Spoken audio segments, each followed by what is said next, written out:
किसान साथियों नमस्कार, मैं पुनीत सिसोदिया। किसान भाइयों, हमारे खेत जो हैं ज़्यादातर खाली हो चुके हैं। ज़्यादातर किसान भाइयों के जो फील्ड हैं वो खाली पड़े हुए हैं या तो उनमें कोई भी अभी क्रॉप नहीं है। तो देखिए, ये जो समय है सबसे अच्छा समय है अपनी मिट्टी को रिचार्ज करने का, मिट्टी को बेहतर बनाने का। क्योंकि जब आप नेक्स्ट क्रॉप लेने जाएं, क्योंकि हम क्या करते हैं लगातार अपनी खेतों से फसल लेते रहते हैं, जिससे न्यूट्रिशन फसलें लगातार लेती रहती हैं। तो इससे क्या है, मिट्टी कमजोर होने लगती है, लगातार मिट्टी कमजोर होती है, जिससे फिर प्रोडक्शन अच्छा नहीं आता है। तो इसलिए हमें मिट्टी से जो हम प्रोडक्शन ले रहे हैं, हम फसल ले रहे हैं, ठीक है, लेकिन हमें मिट्टी को रिचार्ज भी करना पड़ेगा, मिट्टी में जो न्यूट्रिशन है उनको डालना भी पड़ेगा। तो मिट्टी को बेहतर करने पर भी हमें ध्यान देना चाहिए, तभी हमें बेहतर प्रोडक्शन मिलेगा क्रॉप से।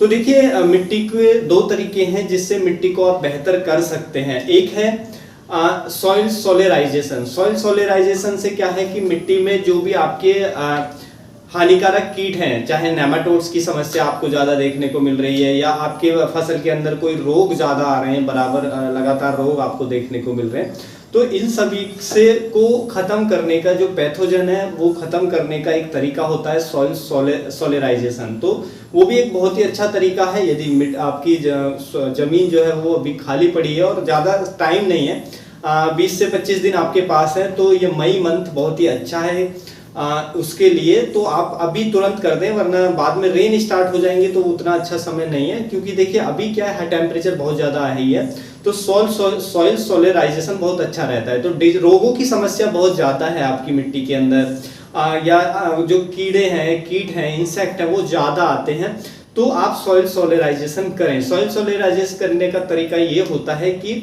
हम अपने खेत को अच्छे से जुतवाएं, कल्टीवेट करें, उसके बाद उसको इरिगेट कर दें, अच्छे से पूरा पानी से भर दें।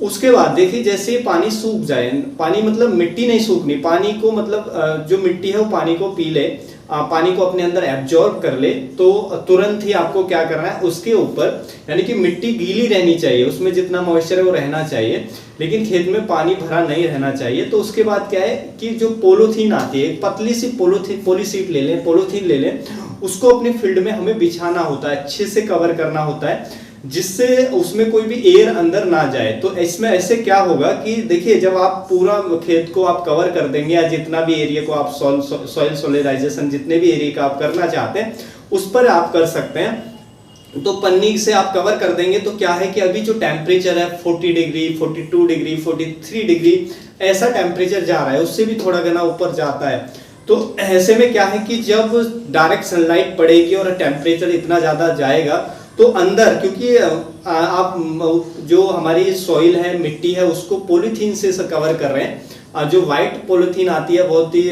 पतली आती है, वो आप यूज कर सकते हैं, ट्रांसपेरेंट होती है। तो उसमें क्या है कि अंदर जो सॉइल का टेम्परेचर है वो भी बहुत ज़्यादा इंक्रीज हो जाएगा, यानी कि 4, 5, 6 डिग्री और ज़्यादा इंक्रीज हो जाएगा। तो इतना डिग्री जब इंक्रीज हो जाएगा तो कोई भी पैथोजन जमीन के अंदर जीवित नहीं बचेगा, जितने भी हानिकारक पैथोजन है वो सब नष्ट हो जाएंगे। आपका नेमाटोड्स की समस्या है पूरी तरीके से सॉल्व हो जाएगी। तो बहुत अच्छा है मिट्टी को पैथोजन मुक्त करने का, मिट्टी को बेहतर करने का, मिट्टी को रिफ्रेश करने का। तो इस तरीके से आप करके उसके बाद जो भी फसल लेंगे उसमें आपको ना तो डिजीज देखने को मिलेंगे, ना नेमाटोड्स, ना अन्य इंसेक्ट देखने को मिलेंगे, और मिट्टी भी आपकी बेहतर होगी। बहुत ही अच्छा ये रहता है। तो आप सॉइल सोलराइजेशन जरूर करें। और यदि आप सॉइल सोलराइजेशन नहीं करना चाहते हैं, आप चाहते हैं कि मिट्टी की उर्वरा शक्ति को सुधारें, यानी कि मिट्टी में जो न्यूट्रिशन है वो आए, ज़्यादा से ज़्यादा नाइट्रोजन अच्छा हो, मिट्टी की जो भौतिक और रासायनिक प्रॉपर्टीज हैं वो सुधरें, तो उसके लिए फिर आप यूज कर सकते हैं हरी खाद का। आप हरी खाद अब अपने खेतों के अंदर बुवाई कर सकते हैं। तो हरी खाद की बुवाई के लिए सबसे अच्छा जो रहता है वो रहता है हमारा ढैंचा। ढैंचा सबसे बेस्ट है, क्योंकि वो बहुत तेजी से ग्रोथ करता है, उतना ज़्यादा पानी नहीं चाहिए, उतना ज़्यादा उसको कोई फर्टिलाइजर की जरूरत ही नहीं है, आप डाल दीजिए, अब वर्षा होती रहेंगी तो वो अपने आप ग्रो हो जाएगा, ग्रो कर लेगा। तो उसके बाद जब भी ढैंचा बोने के बाद उसमें फूल आना शुरू होता है, 1, 2 या 45 से 50 दिन हो जाते हैं बुआई के बाद, उसके बाद आप उसको कल्टीवेट कर दें अपने खेत के अंदर ही, यानी कि उसकी जुताई कर दें। तो इससे क्या होगा कि आपके देखिए, जो ढैंचा होता है जब हम उसको लगाते हैं तो उसकी जड़ों में एक बैक्टीरिया होते हैं, नाइट्रोजन फिक्सिंग करने वाले राइजोबियम बैक्टीरिया।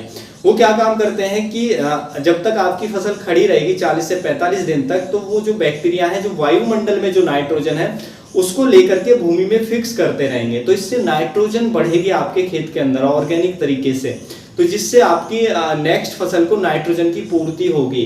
तो और नेक्स्ट फसल आप देखेंगे बहुत ही अच्छी होगी। तो नाइट्रोजन की पूर्ति होगी, उसके बाद ढैंचा को बाद में जब हम 45-50 दिन हो जाते हैं हम उसको उसी में कल्टीवेट कर देते हैं, तो इससे हमारी मिट्टी में कार्बन बढ़ता है। मिट्टी में जो हमारे जैविक जो भी जीव हैं, यानी कि जो सूक्ष्म जीव हैं, जो हमारी मिट्टी के अंदर सूक्ष्म जीव हैं वो भी तेजी से ग्रोथ करते हैं। मिट्टी की जो फिजिकल प्रॉपर्टीज है वो बेहतर होती है, मिट्टी भुरभुरी होती है, मिट्टी में कार्बन इंक्रीज होता है, मिट्टी की पोरोसिटी बढ़ती है, मिट्टी में पड़े पोषक तत्व फिर वो अगली फसल के लिए अवेलेबल फॉर्म में आते हैं। तो बहुत ही शानदार है, आपको जरूर उपयोग करना चाहिए। और ये मिट्टी की जो पूरी दशा है उसको सुधारने का काम करता है। मिट्टी जो हमारी अभी खराब होती जा रही है तो उसको बेहतर करने का, उसको रिचार्ज करने का, उसको न्यूट्रिशन से फुलफिल करने का, कार्बन से फुलफिल करने का मिट्टी को ये बेस्ट समय है जो, और उसके लिए सबसे अच्छा है हरी खाद। तो हरी खाद आप जरूर उपयोग करें और उसके बाद जुताई कर दें, ढैंचा का उपयोग करें हरी खाद के लिए। अगर हम उसके में बीज की बात करें तो देखिए 1 एकड़ में लगभग हमारा 10 किलोग्राम के 10 से 12 केजी के आसपास 1 एकड़ में आप सीड डाल सकते हैं। तो उसकी बुवाई करके आप छोड़ दें और बहुत ही शानदार रिजल्ट मिलेंगे। तो जब भी आपको समय मिले, हर बार जैसे फसल लेते हैं आपका खेत खाली रहता है, या तो सॉइल सोलराइजेशन करें। यदि रोगों की समस्या, कीटों की समस्या आपकी मिट्टी में ज़्यादा है तो सॉइल सोलराइजेशन आपके लिए बहुत बेस्ट तरीका है उस पैथोजन को, उस इंसेक्ट को ख़त्म करने का। दूसरा, अगर आपकी मिट्टी में आपको लग रहा है कि न्यूट्रिशन की कमी है, पोषक तत्वों की कमी है, मिट्टी का पीएच बहुत ज़्यादा है, मिट्टी में माइक्रोबियल एक्टिविटी अच्छी नहीं है, मिट्टी में एरेशन अच्छा नहीं है, मतलब मिट्टी की केमिकल और जो फिजिकल प्रॉपर्टीज है वो अच्छी नहीं है, तो उसके लिए फिर आप ढैंचा का उपयोग करें। तो ये केमिकल फिजिकल प्रॉपर्टीज को एनहेंस करेगा, मिट्टी की उर्वरा शक्ति को बढ़ाएगा, मिट्टी में नाइट्रोजन की उपलब्धता को बढ़ा देगा, जिससे अगली फसल आप लेंगे मोर ग्रीनिश बहुत ही शानदार आपको देखने को मिलेगी। तो बहुत ही अच्छा तरीके होते हैं ये दो। जब भी अब आपको समय मिले तो इन में से कोई भी एक तरीका जरूर अपनाना चाहिए आपको। तो उम्मीद है किसान भाइयों जो आज की जानकारी है आपको अच्छी लगी होगी। जानकारी अच्छी लगी तो वीडियो को लाइक करें, ज़्यादा से ज़्यादा फार्मर के साथ इसे शेयर करें ताकि उन तक भी ये जानकारी पहुंच सके। मिलूंगा मैं आपको एक और नई वीडियो में नई जानकारी के साथ, तब तक के लिए आप अपना ख्याल रखें। धन्यवाद।